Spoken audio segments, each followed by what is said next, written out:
You're watching once again a YouTube video presentation of the University of Wyoming Center on Aging. I'm Scott Veach. I'm your host, and on this program we'll be discussing topics of interest for caregivers of loved ones with dementia. We hope that you will subscribe to the channel and you'll hit that thumbs up like button.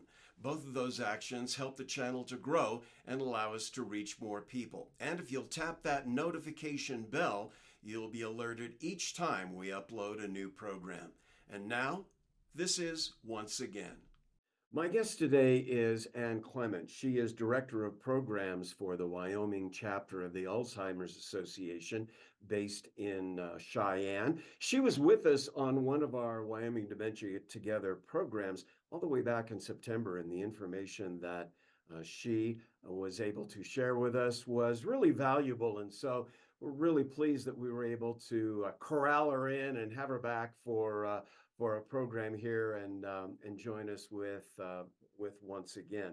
And so, thanks so much for being with us. One of the things that you discussed in that presentation that you made last September, you talked about how caregiving can affect a family's finances. And I guess when we think about an illness like dementia, like Alzheimer's, we think of many different parts of it, but maybe we don't always think about the financial aspect. But that's certainly very important to a family who has a loved one who's dealing with it, isn't it? It really is, Steve. And thanks so much for having me today to cover this very important topic that can feel uncomfortable for a lot of families to discuss because oftentimes finances aren't openly discussed among any family. And so then to add to that, the complication of caregiving in addition to discussing finances can feel overwhelming and very uncomfortable. And so it's good to know that there are some parameters that you can find through resources like the Alzheimer's Association to kind of help outline what is it that you need to consider in your financial planning and what does that really look like so that you can have an all-inclusive kind of experience in that space. And so when we talk about the financial aspect, are we just specifically talking about money, or does it deal with real estate or investments, or what could it be? It really is all of the things, right? And so when we talk about planning for finances long term, and we know that our loved one has a disease progression that's going to require full time care, we do need to be thoughtful about all of the things that we have that are in our portfolio. So whether it's your home estate or some other kind of real estate or boats, finances, 401ks, there can be a lot of things that can be rolled into that conversation so that we know exactly what's coming in and out to plan for our loved one's care. When you take a look at the financial aspect of it, is this something that most people can do on their own? Do you recommend that they seek professional help? You don't need professional help necessarily, of course.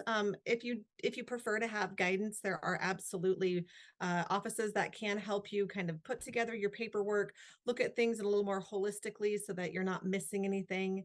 But no, it doesn't require oversight by a professional, but it certainly is something that can help you feel more comfortable about the decisions you're making if you do have someone to guide you through the process. You said that you want to make sure that there aren't some things that you might be missing. What are some of those things that you might be missing? Well, when we think about care and providing care and what that might cost, the things that are out of pocket that people may not be aware of or have on their radar screen could be things like home modifications or medical expenses that require a co-payment for medical equipment or even traveling to a doctor's appointment. In a lot of our very frontier spaces, there is travel involved when we're talking about specific care. And knowing that your person is going to have a travel companion so it can be a little more intensive than just driving to the doctor's office and back. So the amount of time that's provided to, or the amount of time that's required to provide care can also be a part of that consideration when you're talking about the caregiver's other employment. If they're otherwise employed and they have certain plans for the length of time they're going to stay employed, if that full-time employment, and what does that look like? And if they lose that full-time employment, how does that affect their benefits or their 401k or their retirement plan? So there are other aspects into that time that may not show up on a piece of paper when we talk about, ins and outs for pluses and minuses in our checkbook and our register, but they certainly do affect our capacity to continue to plan financially. When you first receive, when a family first receives a diagnosis, a dementia diagnosis for a loved one, is it ever too soon to start planning, or should that be one of the things that they address right away? Really, the sooner you can address that planning, the better. What's also true, we know in Alzheimer's is that your loved one's cognition is going to change. Their capacity to understand and make decisions for themselves will continue to change as their disease progresses. So, if you make those plans very early on, you can have well-rounded conversations with your loved one and your care team. It's really important to remember that reaching out to others to create a care team is a big part of the success for providing care for your loved one at home for as long as possible. Caregiver burnout is a big part of that consideration, of course. And so making decisions ahead of time when everyone is on the same page and able to talk about things can really make everyone feel supportive. So when that day does come that you need to bring your person to your long-term care of choice, even if they're not feeling as though that's their choice in the moment, you know that that was their choice before, and your loved ones also know. It can really help to mitigate some of those family dynamics where perhaps if your person has been able to voice their opinion ahead of time, then everyone can leave that at rest. You talked about putting together a care team. Who would be a good candidate to join the team?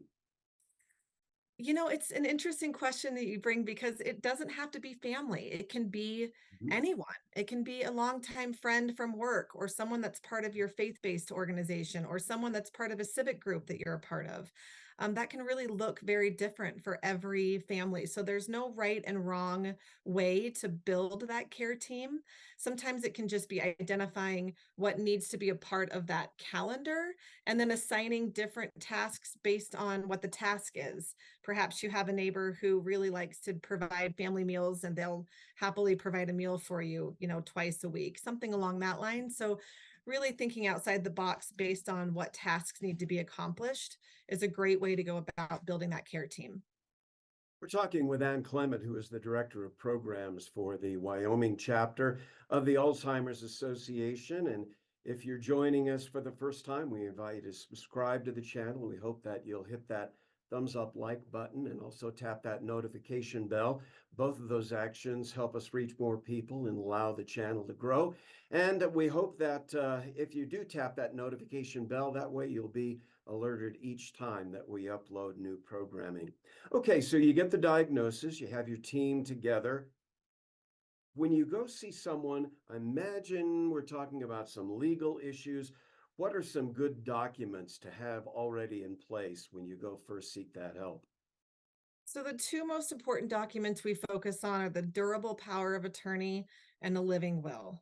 Those are both really important organizationally so that you can have things in place. And it also has your advanced directives as a part of that. So it can name someone who will then be in charge of both your health directives as well as your financial directives. But then it's also important to have a backup for just in case, so that if that person that you've named isn't available, having a secondary person is also really important. You talked about durable power of attorney. People, a lot of times, friends or someone who's just received a family member with a diagnosis, just received that diagnosis, will ask me, where should I start? And one thing that I always recommend is that they do secure that durable power of attorney. I just happened to look into that with my wife. And we got that taken care of while she was still able to consent and sign her name. And I can't imagine how much more difficult things would have been if I didn't already have that durable power of attorney. So what's the difference between the durable power of attorney and the living will? So the durable power attorney allows you to name someone to make financial and health related decisions when you don't have the capacity to do that for yourself, where the living will is more about the medical treatment that happens near the end of life. So that if someone were to know ahead of time that if what needs to happen for me is that I need to be intubated, I don't want to be intubated. And so that decision is on a piece of paper ahead of time that was made when they were cognitively capable of making that decision and in a position towards those end of life stages where that isn't part of it, that capacity any longer. And they may not be responsive. There may be, a variety of realities for your loved one at that point. To have all of those end of life decisions already on paper, you know that you're able to adhere to your loved one's wishes all the way to the end. Is it difficult to secure those documents? How do you go about it? No, they're not difficult at all of those kinds of things are actually available to just be a piece of paper. You can find templates for that online if you'd like to have something that you fill out that just kind of helps you feel like you were you were sure to include Mhm. all of the details. But actually, you can write it out on a piece of paper. You can say that these are my end of life decisions and sign it.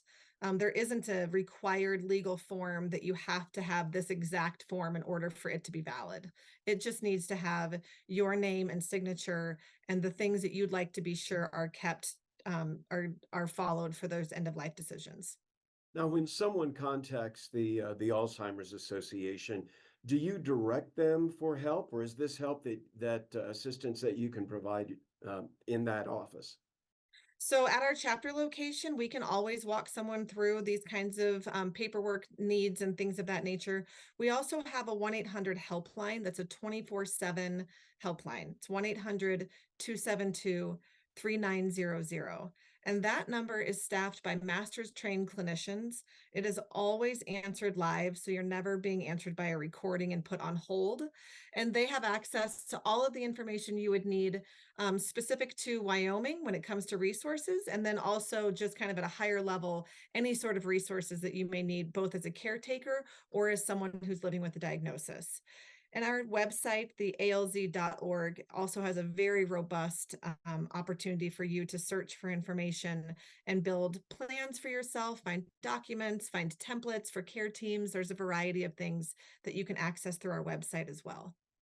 There is so much to talk about. Our guest is Ann Clement. She's the director of programs for the Wyoming chapter of the Alzheimer's Association, and we've just begun to scratch the surface. So, this is actually going to be part one, and we will come back with part two. The next time, we'll be talking about how you prepare for those financial discussions, how to identify steps to reduce financial abuse, and also the importance of creating a backup plan. So we thank you for being with us for part one, and we invite you to join us for part two coming up.